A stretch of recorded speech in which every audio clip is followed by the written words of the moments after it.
Toujours plus de patients me demandent des informations à propos des médicaments pour perdre du poids.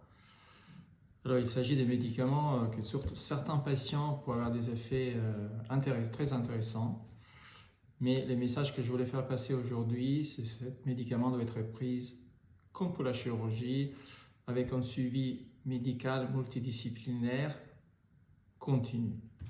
Il y a plusieurs raisons pour ça. Il faut savoir que ces médicaments, type le sémaglutide, les liraglutide, ils remplacent des hormones qu'on a dans les corps. Donc, ces hormones, ils ont des actions, bien sûr, vis-à-vis de la prise de poids, mais aussi, ils ont aussi d'autres actions qui sont importantes pour notre corps.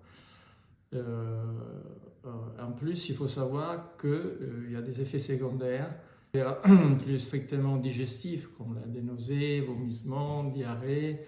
On a des cas de pancréatite. C'est très important de bien demander aux patients avant de commencer ces médicaments s'il y a des pancréatites dans son anamnèse. Il y a après des effets secondaires qui sont dans une vision médicale plus ample, comme la dépression. Maintenant, on sait qu'il y a une association avec des cancers de la thyroïde. Donc, ce sont toutes des raisons pour se faire suivre du point de vue médical. On ne peut pas les prendre de façon autonome.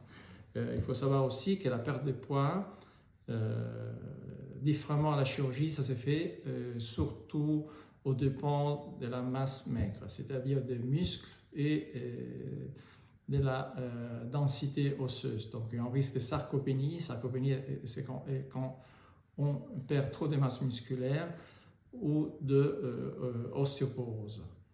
Donc, c'est très important d'associer à ces médicaments une activité physique régulière et une assomption des protéines importantes pour garder ces masses musculaires et faire des examens, de faire une densitométrie osseuse, une impédancemétrie régulièrement pour éviter cette perte musculaire et de la densité osseuse.